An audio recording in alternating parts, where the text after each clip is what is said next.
In this presentation, we're going to look at some things we need to do to organize the conference.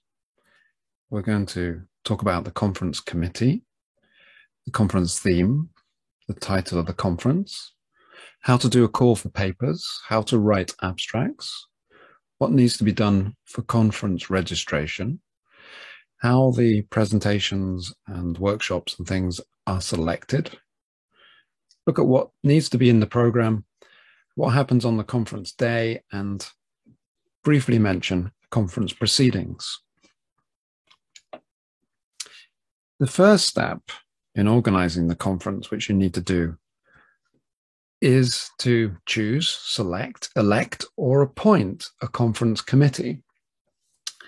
And these people will be responsible for organizing the conference.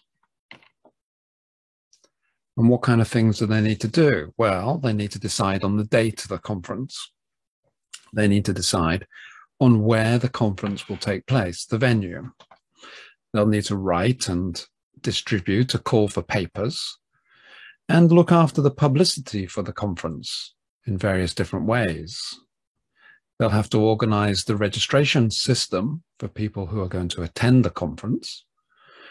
And when the abstracts for the papers come back, they need to select which papers will be included in the conference. They'll need to draw up the program. They'll need to look after things on the conference day, prepare certificates, and think about the conference proceedings. Now, the conference committee doesn't have to actually do all these things themselves. They have to be responsible for these things. They should be able to delegate to other students in the class who are not on the committee to do things, because it'd just be too much for the conference committee to do all of these things. They need to share the responsibilities. So the first thing the committee needs to do is to decide on the conference theme. What's the conference about? This is the big topic of the conference, and there can be several sub-themes within this main theme. And so they should basically complete this sentence. The conference is about what? What is the conference about? Then think of the title for the conference. And there are different kinds of titles. For example, the title could be a question, like why stories? Or the title could be a topic, learning from novels. Or the title might be a topic and then a statement, novels, the key to a good life. Or it might be a topic and then a question, novels, why do people still read? But it needs to represent the theme. Then the committee needs to think about the call for papers. And in the call for papers, we need the title of the conference and where it's going to happen, the venue, and the date and the time, so the people who are going to present know where and when it is and what it's about. If there are subtopics to the main topic of the conference, or sub-themes or strands running through the conference, these need to be clearly stated in the call for papers. And then the modes of the sessions. Are you going to have poster presentations? Are you going to have plenary sessions, parallel sessions, workshops, or Pecha Kucha sessions? And what about the timing? How long are these different kinds of sessions? And then the abstract criteria. What is the word limit for the abstract? What's the submission deadline? Do you need speaker biographies? What are the contacts of the speaker and the conference organizers? And is there a web page? So let's think about modes for a moment.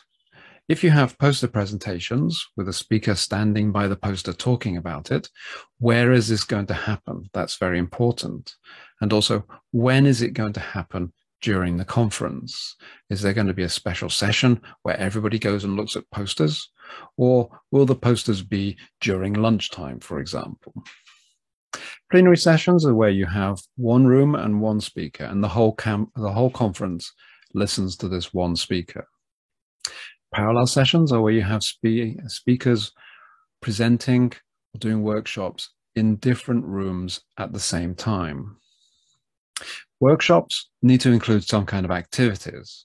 So the participants actually do something in a workshop. If they don't do anything, they just sit there and listen. It's not a workshop, it's a presentation. And Pecha Kucha is a special kind of presentation where you have 20 slides and 20 seconds to talk about each slide. So your slide has to be very visually dramatic, and you have to say very little about it. So you rush through with just the main messages. So you might want to consider allowing that kind of presentation in the conference. And then we're looking at 7 to 10 minutes for each presentation of various kinds. Maybe workshops need to be longer. They could do more than one activity. So these kind of things need to be decided right at the beginning. Let's look at some of the language for a call for papers. It's going to be quite formal. So you can have something like, we cordially invite you to the conference, and some information about the conference. So something like this in Latvian. Then we need to encourage them to attend. So we need to sell the conference with something like, do not miss the opportunity to attend this exciting event. And then we need to talk about what the conference is about. So you might have a list of themes and an invitation, how to do this. So an online speaker's proposal and registration form is the easiest way to do that.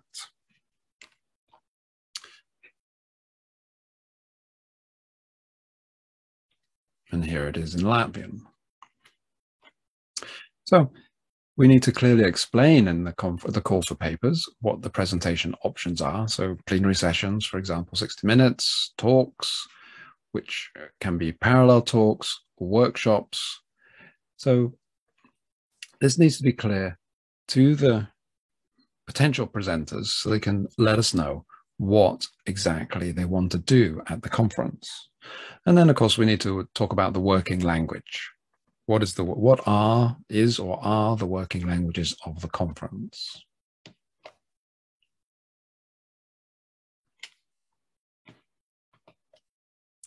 Then the requirements for the abstracts. So it could be 60 words, 100 words, 250 words. It could be however many words you want.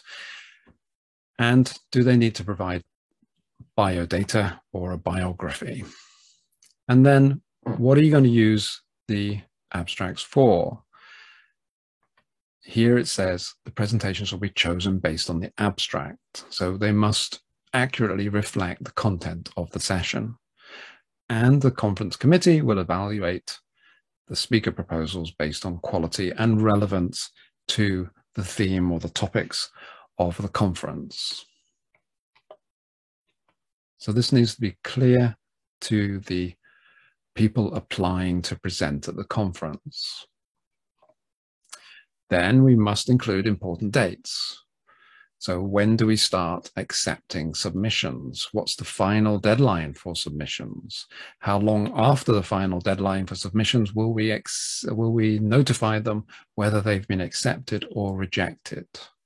And then, of course, some contact details.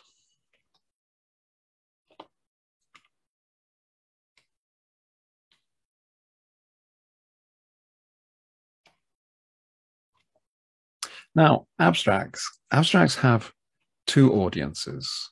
The first audience is the conference organizers, because the abstracts submitted in the call for papers gets you into the conference. It's like a CV. A CV gets you into a job interview. The abstract gets you into the conference.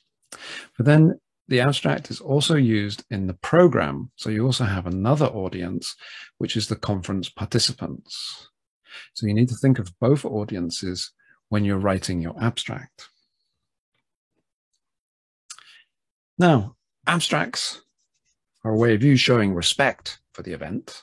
So you need to fit your paper to the theme of the conference. You need to follow the instructions. If there are any instructions, you need to follow the word limit. You need to be precise. You need to use good language, because they're going to reject abstracts which have got spelling mistakes and things like that, and keeping to the deadline. Abstracts submitted after the deadline will probably be automatically rejected.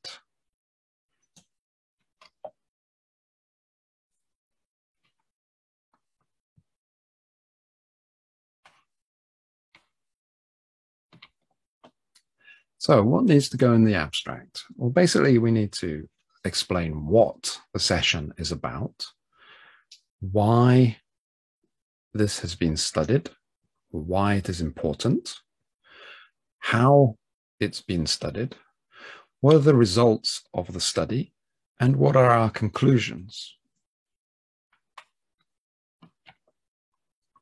Now, with a research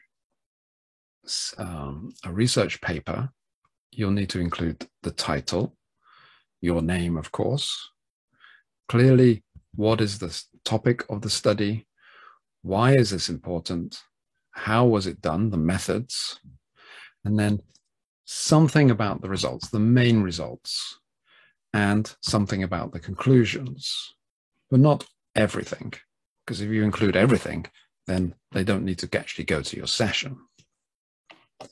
With the workshop, it's slightly different. You have your title, your name, what's the workshop about, or what are they going to do in the workshops, why are they going to do these things, and what are the benefits of going to this workshop? Because you're trying to sell the conference committee on your workshop being interesting, and the participants of actually attending your workshop. So good abstracts should have solid theory. They should be based on previous research. They should present clear hypotheses, demonstrate sound methodology, and meaningfully interpret results, like any good scientific study.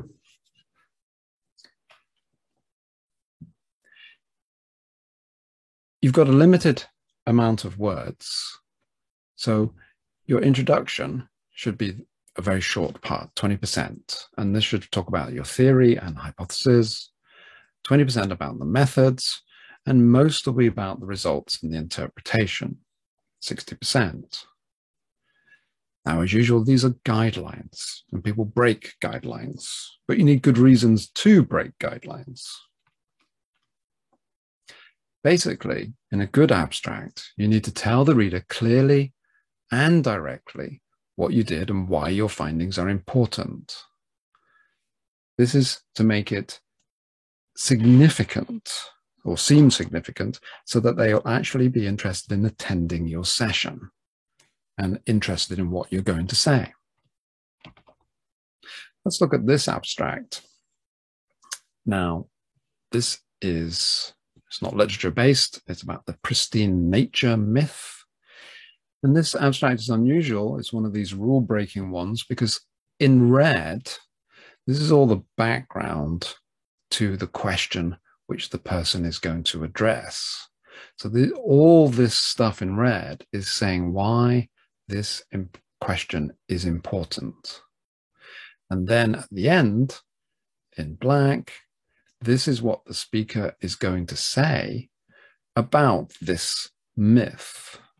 So we're saying this is a myth, this is why this myth is important, and I'm going to argue against this myth and look at the problems that this myth has caused. In this extract, this very clearly says what the presentation is about. This presentation investigates the use of artificial intelligence within the classroom for students with disabilities. Then it says what will happen during the presentation. We'll first investigate the definitions needed. Then it will then look more deeply into what artificial intelligence is and possible issues. And then the final part of the presentation. So this is very clearly structured of exactly what the presentation is about and what is going to happen during the presentation. And in this example about video game addiction and college performance amongst males, the first sentence clearly shows what the study was about. It's a pattern of video game usage amongst certain male college students. And what did you look at? Then it looks at the study itself, how many people were in the study, and then the methods of the study. So in the week before, and the surveys which were given, what the surveys were about, and then what the results were, and then a discussion of the results, what's going to happen during the presentation. So that's very clearly structured and focusing on the study in detail. Now, publicity for the conference. The conference needs to be publicized, and we need to think about things like posters. Even posters just stuck up around the school. It's old school style of publicity, but it's still a valid way of publicizing things. You might want to have a web page on the school website, emailing people, emailing different schools in the area who might want to take part, emailing students in the class to remind them about it, and of course, social media, with the usual caveats about data protection and all that. Now, conference registration. These days, this is best done with an online form like a Google form. And we need the name of the person coming to the conference, contact information. Do we need their address? That's something for the committee to decide. Institution, what institution are they representing? Do we need that information? We do need to know if they're a speaker or just an attendee. And if lunch is given, we need to know about the lunch option. Are they a vegetarian or things like that? Then we're going to get lots of applicants to be speakers, and the committee needs to go through the selection process. Now, this is something they can't delegate. They can delegate the posters and things like that, and publications and stuff, and publicity and stuff, but they can't delegate the selection process. The committee needs to do this. So they need to look at the abstract and say, does it meet the criteria? If yes, it can carry on through the process. Word length. If it's too many words, reject it. This is what happens in the real world.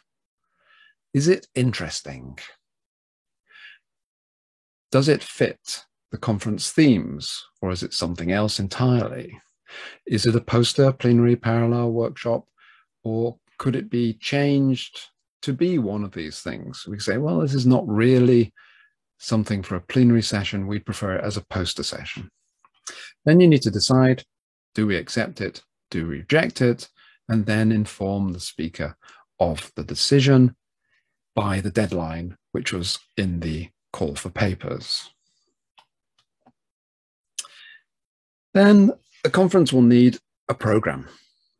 Now, is it going to be on paper, which is best, or is it going to be online, or is it going to be both?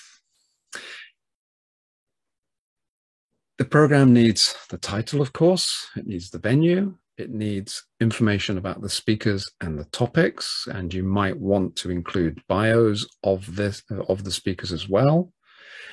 It definitely needs the rooms and the times where the speakers will be speaking, and information about the breaks and the lunch, and thanks to anybody who helped organize the conference. Now, on the conference day, someone needs to look after the rooms. You might have someone looking after each room which is being used. You might have one person responsible for opening all the rooms. Who's going to be looking after the keys? Who's going to be working at the registration desk? When people arrive, they need to register for the conference, and then they'll be given a conference pack, which will include the program and maybe something else. And they'll be given their name badges. Someone needs to think about the water for the conference, especially for the speakers. The speakers need to be provided with small bottles of water, but the conference attendees need access to water as well. And then during the breaks, tea, coffee, and biscuits, who's going to be responsible for those during the day? Who's responsible for lunch, making sure it arrives on time? Then the opening, who's going to open the conference? Who's going to welcome everyone to the conference? Are there going to be VIPs, and what are they going to do? Are they going to speak at the opening? Are they going to speak at the closing? Who's going to look after the VIPs? Welcome them to the school, take them around, show them where to go, show them where the toilets are, and make sure they don't get into any trouble.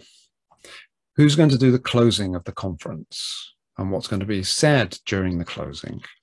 And what's going to be the policy on the certificates? Will they be given at the end of the conference, or will they be given later?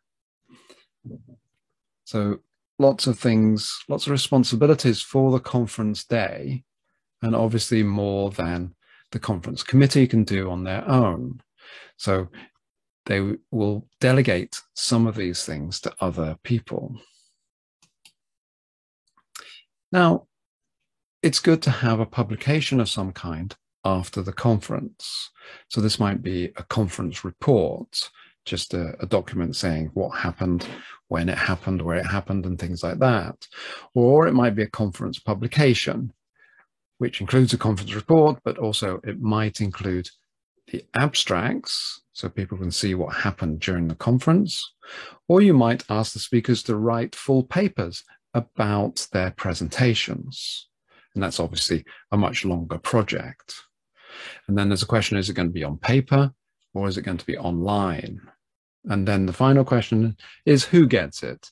Do the attendees of the conference get it? Do the members of the organization which organized the conference get a copy of the proceedings? Is it on sale? So lots of questions for the committee to decide about the conference proceedings, what happens after the conference. But you definitely need some record of the conference, even if it's just a web page with the program and some photographs, but some record so the conference becomes part of the institutional memory, so that the next year they can look back and say, okay, this happened, we did this, and this builds up conferences as part of the institutional ethos, that the institution, the school, holds conferences like these. So every time you have a conference, it needs to be curated in some way, either just on a web page, on the school website, on a special section of the school website, and or on paper in some kind of proceedings, which are available to people if they're interested. Paldies.